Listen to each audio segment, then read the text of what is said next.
Hello viewers. तो स्वागत है आपको मेरे चैनल पे।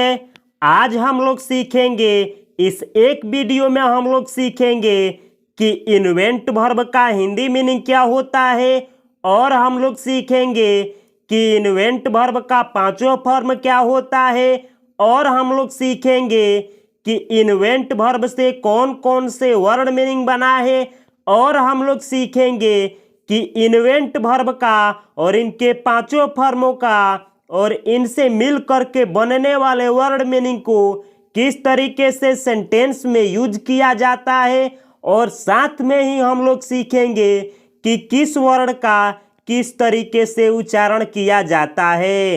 तो ये वीडियो थोड़ी सी लंबी हो सकती है, लेकिन आप लोगों के लिए ये बहुत यूजफुल है। तो चलिए स्टार्ट करते हैं आज की क्लास का। और आज का वर्ब है इन्वेंट। इन्वेंट, इसको इन्वेंट पढ़ा जाता है।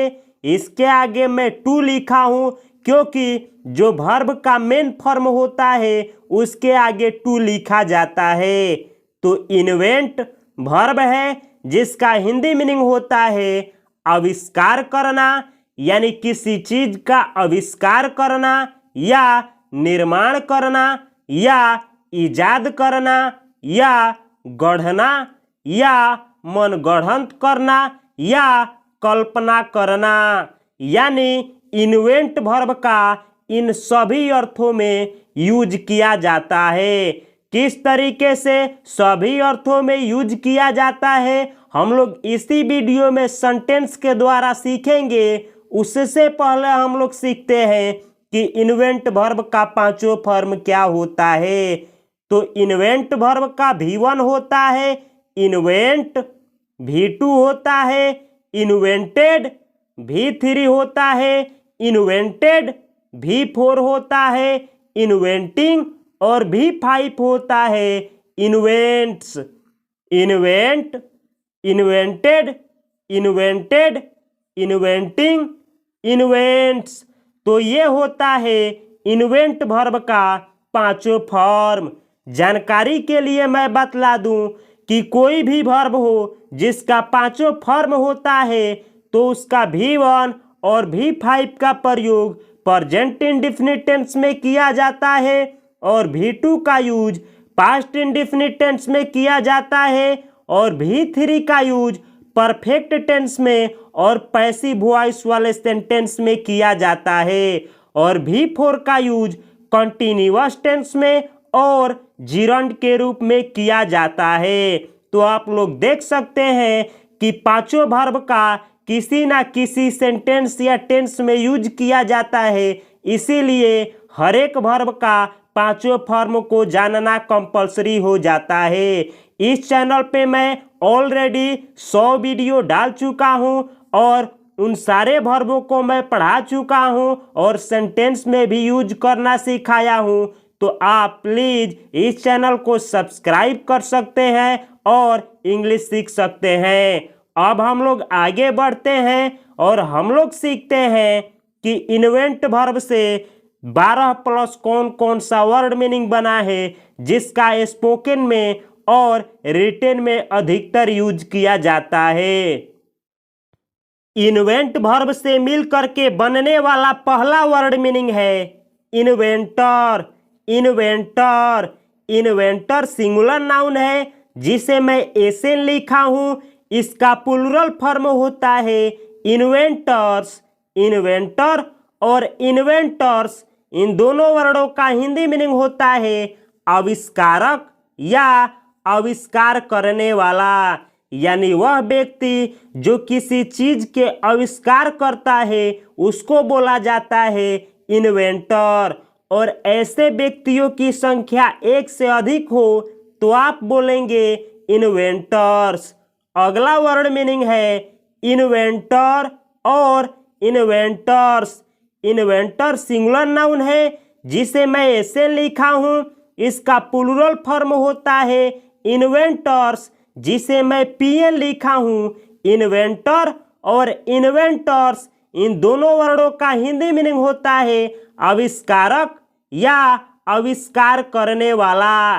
यानी आप देख सकते हैं कि इस वर्ड में टी के बाद ई लगा है और इस शब्द में टी के बाद ओ लगा है, लेकिन इन दोनों वर्डों का हिंदी मीनिंग सेम होता है और इन दोनों वर्डों का हिंदी मीनिंग सेम होता है। यानी एक आविष्कार करने वाले की बात की जाए तो आप लिखेंगे या बोलेंगे इन्वेंटर या इन्वेंटर, और एक से अधिक की बात की जाए तो आप इस शब्द का या इस शब्द का यूज कर सकते हैं। अगला वर्ड मीनिंग है जो इन्वेंट वर्ब से बना है, इन्वेंट्रेस। इन्वेंट्रेस इन्वेंट्रेस सिंगुलर नाउन है, इसका प्लूरल फॉर्म होता है इन्वेंट्रेसेस।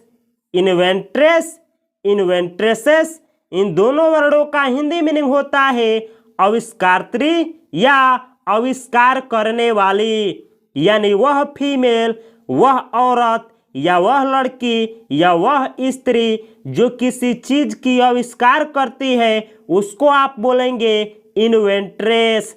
जैसे एक्टर बोला जाता है मेल को, एक्ट्रेस बोला जाता है फीमेल को, उसी तरीके से जो पुरुष किसी चीज का आविष्कार करता है उसको आप इन्वेंटर या इन्वेंटर बोलेंगे या लिखेंगे। लेकिन अगर कोई स्त्री हो या कोई लड़की हो तो आप इन्वेंट्रेस शब्द का यूज करेंगे, और ऐसे लड़कियों की संख्या या औरतों की संख्या एक से अधिक हो तो आप इन्वेंट्रेस शब्द का यूज करेंगे। अगला वर्ड मीनिंग है जो कि इन्वेंट वर्ब से मिलकर के बना है, इन्वेंशन। इन्वेंशन इन्वेंशन ये सिंगुलर नाउन है, इसका प्लूरल फॉर्म होता है इन्वेंशंस।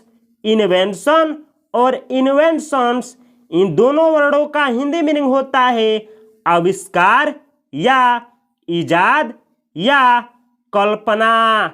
यानी एक आविष्कार को आप बोलेंगे इन्वेंशन और एक से अधिक आविष्कार को आप बोलेंगे इन्वेंशंस। अगला वर्ड मीनिंग है जो कि इन्वेंट वर्ब से मिलकर के बना है, इन्वेंटिव।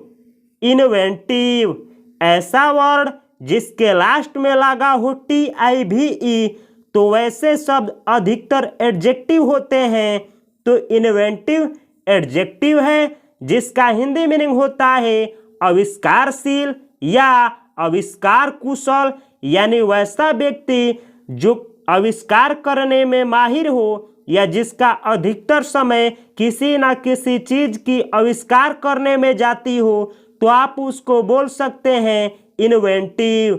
जैसे अगर आपका मन किसी चीज की आविष्कार करने में लगता हो, अगर मुझे कहना हो कि आप आविष्कारशील हैं या मुझे ये बतलाना हो कि आपका दिल लगता है आविष्कार करने में, तो मैं इंग्लिश में बोल सकता हूँ यू आर इन्वेंटिव।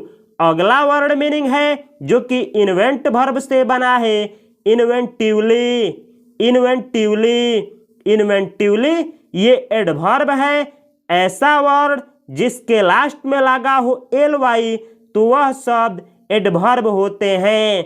इन्वेंटिवली ये एडवर्ब है जो कि इन्वेंटिव एडजेक्टिव से बना है। इन्वेंटिवली का हिंदी मीनिंग होता है आविष्कारशील ढंग से, यानी आविष्कार करने के ढंग से कोई काम किया जाए तो उसको बतलाने के लिए आप एडवर्ब के रूप में इन्वेंटिवली शब्द का यूज करेंगे।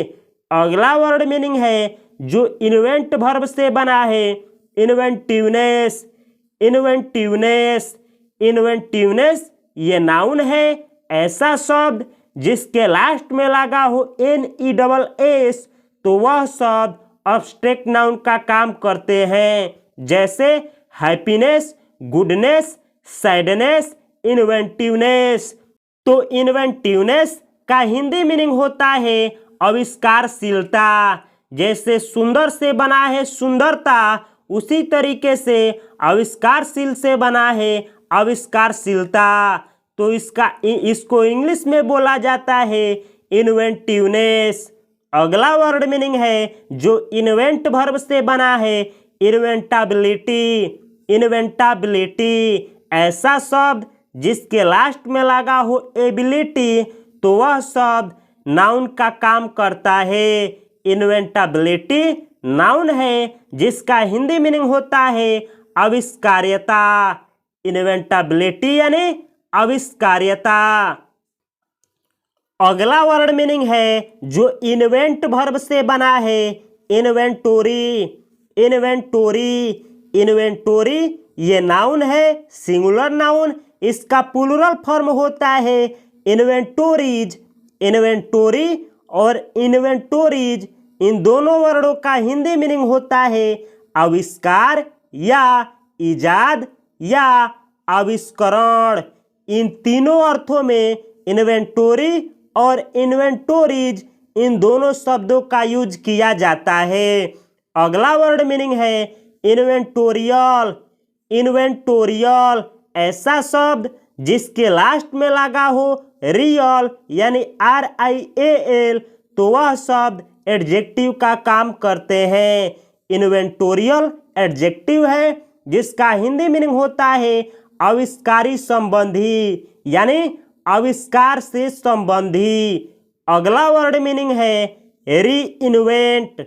री इन्वेंट जिस तरीके से इन्वेंट वर्ब होता है तो उसके आगे प्रीफिक्स के रूप में लगा है यहाँ पे री, तो इसको बोला जाता है री इन्वेंट, जिसका हिंदी मीनिंग होता है पुनः आविष्कार करना। जिस तरीके से इन्वेंट वर्ब होता है उसी तरीके से री इन्वेंट भी वर्ब है जिसका हिंदी मीनिंग होता है पुनः आविष्कार करना। यानी किसी चीज का पुनः आविष्कार करने को इंग्लिश में बोला जाता है री इन्वेंट। और जिस तरीके से इन्वेंट वर्ब का 5 फॉर्म होता है उसी तरीके से री इन्वेंट वर्ब का भी 5 फॉर्म होता है जिसको बोला जाता है री इन्वेंट, री इन्वेंटेड, री इन्वेंटेड, री इन्वेंटिंग और री इन्वेंट्स। और जिस तरीके से इन्वेंट वर्ब का यूज सेंटेंस में किया जाता है उसी तरीके से री इन्वेंट वर्ब का यूज सेंटेंस में किया जाता है। और री इन्वेंट वर्ब से एक शब्द मिल करके बना है वो है आपका री इन्वेंशन। री इन्वेंशन, री इन्वेंशन नाउन है। जानकारी के लिए मैं बतला दूं कि ऐसा शब्द जिसके लास्ट में लगा हो TION जिसे सन पढ़ा जाता है तो वह शब्द नाउन के काम करते हैं। तो री इन्वेंशन नाउन है और सिंगुलर नाउन है क्योंकि इसमें एस नहीं लगा है तो इसका हिंदी मीनिंग होता है पुनः आविष्कार। री इन्वेंशन यानी पुनः आविष्कार। अब हम लोग आगे बढ़ते हैं और हम लोग सीखेंगे कि इन सभी वर्डों को और इनसे पहले जो वर्ड मैं पढ़ाया हूं उनको और री इन्वेंट वर्ब को और इन्वेंट वर्ब को और उनके 5 फॉर्मों को एक एक करके किस तरीके से सेंटेंस में यूज किया जाता है। अब हम लोग सीखेंगे all in one. All in one यानी अब हम लोग सीखेंगे कि इन्वेंट वर्ब का और उनके 5 फॉर्मों का और उनसे मिल करके बनने वाले वर्ड मीनिंग को किस तरीके से सेंटेंस में यूज किया जाता है। तो अगर आप लोगों को किसी से कहना हो आविष्कार करो तो आप लोग इंग्लिश में बोलेंगे इन्वेंट। इन्वेंट, इन्वेंट यानी आविष्कार करो। अगर आप लोगों को किसी को मना करना हो और कहना हो आविष्कार मत करो तो आप लोग इंग्लिश में बोलेंगे don't invent. Don't invent, don't यानी मत, इन्वेंट यानी आविष्कार करो। तो इस सेंटेंस का हिंदी मीनिंग हुआ मत आविष्कार करो या आविष्कार मत करो। अगला सेंटेंस है अगर आप लोग किसी से रिक्वेस्ट करते हुए कहते हैं कृपया आविष्कार करो तो आप लोग इंग्लिश में बोलेंगे please invent. Please invent, please यानी कृपया, इन्वेंट यानी आविष्कार करो। तो इस सेंटेंस का हिंदी मीनिंग हुआ कृपया आविष्कार करो। अगला सेंटेंस है अगर आपको किसी से कहना हो कुछ नया आविष्कार करो तो आप इंग्लिश में बोलेंगे invent something new, invent something new. Invent यानी आविष्कार करो, समथिंग यानी कुछ, न्यू यानी नया। तो इस सेंटेंस का हिंदी मीनिंग हुआ कुछ नया आविष्कार करो।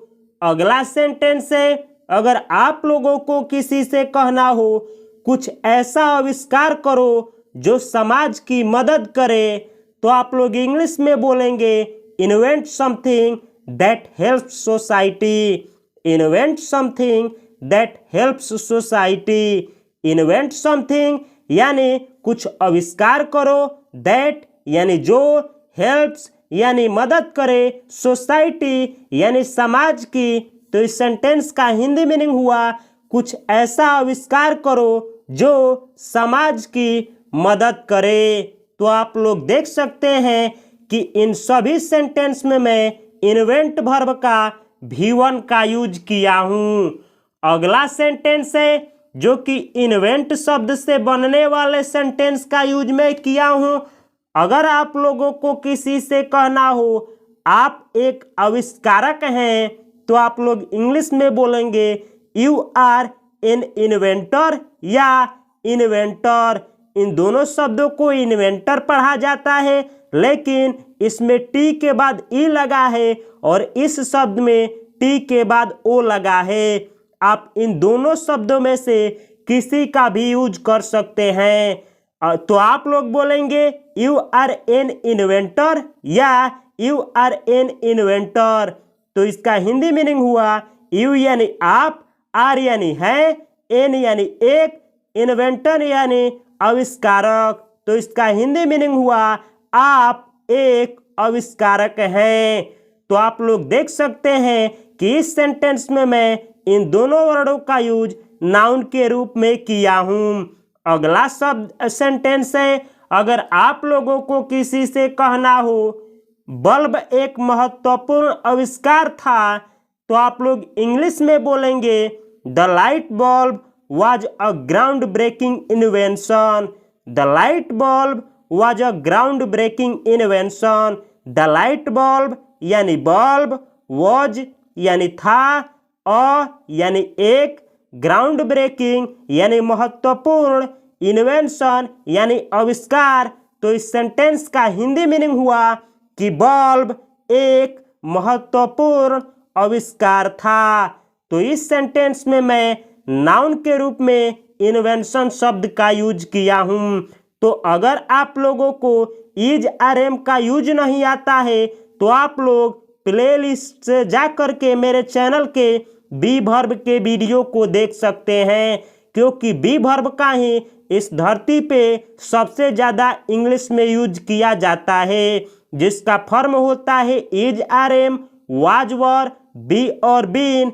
तो जब आप लोग बी वर्ब को सीखेंगे तो आप लोगों को इज आरएम का प्रयोग आ जाएगा। अगर आप लोगों को हैव हैज का प्रयोग नहीं आता है, तो आप लोग हैव वर्ब के वीडियो को देख सकते हैं।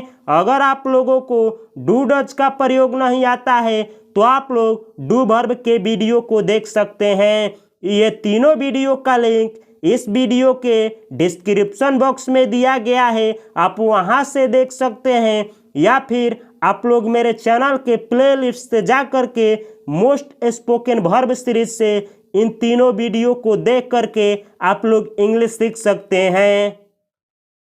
अगला सेंटेंस है, अगर मुझको आप लोगों से कहना हो वह एक आविष्कारत्री है, यानी कोई फीमेल है जो आविष्कार करने वाली है, और मुझको बोलना हो कि वह एक आविष्कारत्री है, तो मैं इंग्लिश में बोलूँगा she is an inventress, she is an inventress. She यानी वह, इज यानी है, एन यानी एक, इन्वेंट्रेस यानी आविष्कार करने वाली या आविष्कारत्री।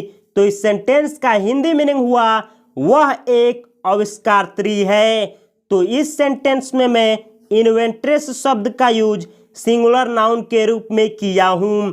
अगला सेंटेंस है, अगर मुझको आप लोगों से कहना हो आवश्यकता ही आविष्कार की जननी है, तो मैं इंग्लिश में बोलूँगा necessity is the mother of invention, necessity is the mother of invention. तो इस सेंटेंस का हिंदी मीनिंग हुआ नेसेसिटी यानी आवश्यकता, इज यानी है, द मदर यानी जननी या माँ, ऑफ यानी की, इन्वेंशन यानी आविष्कार। तो इसका हिंदी मीनिंग हुआ कि आविष्कार की माँ या आविष्कार की जननी आवश्यकता है, यानी आवश्यकता ही आविष्कार की जननी है।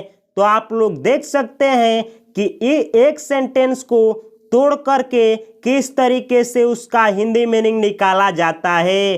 तो इस सेंटेंस में मैं इन्वेंशन शब्द का यूज नाउन के रूप में किया हूँ। अगला सेंटेंस है, अगर मुझको आप लोगों से कहना हो उसका आविष्कारी मन उसकी सफलता की कुंजी है, तो मैं इंग्लिश में बोलूँगा his inventive mind is the key to his success. His inventive mind is the key to his success. His inventive mind यानी उसका आविष्कारी मन, इज यानी है, द की यानी कुंजी, टू हिज सक्सेस यानी उसकी सफलता का। तो इसका हिंदी मीनिंग हुआ उसका आविष्कारी दिमाग या उसका आविष्कारी मन उसकी सफलता का कुंजी है।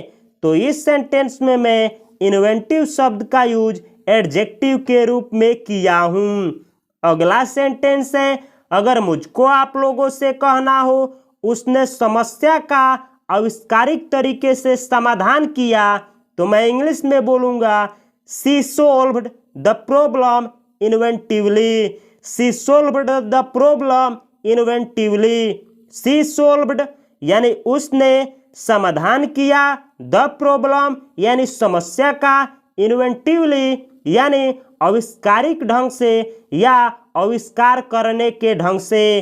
तो इस सेंटेंस का हिंदी मीनिंग हुआ उसने आविष्कारिक तरीके से समस्या को समाधान किया। तो इस सेंटेंस में मैं इन्वेंटिवली शब्द का यूज एडवर्ब के रूप में किया हूँ। अगला सेंटेंस है, अगर आप लोगों को किसी से कहना हो डिजाइन की आविष्कारिकता ने सभी को प्रभावित किया, तो आप लोग इंग्लिश में बोलेंगे the inventiveness of the design impressed everyone. The inventiveness of the design impressed everyone. The inventiveness यानी आविष्कारिकता ने, ऑफ यानी कि, द डिजाइन यानी डिजाइन की। तो इतने का हिंदी मीनिंग हुआ कि डिजाइन की आविष्कारिकता ने इम्प्रेस्ड यानी प्रभावित किया, एवरीवन यानी हर एक किसी को या सभी को। तो इस सेंटेंस का हिंदी मीनिंग हुआ कि डिजाइन की आविष्कारिकता ने सभी को प्रभावित किया या इम्प्रेस्ड किया। तो इस सेंटेंस में मैं इन्वेंटिवनेस शब्द का यूज नाउन के रूप में किया हूँ।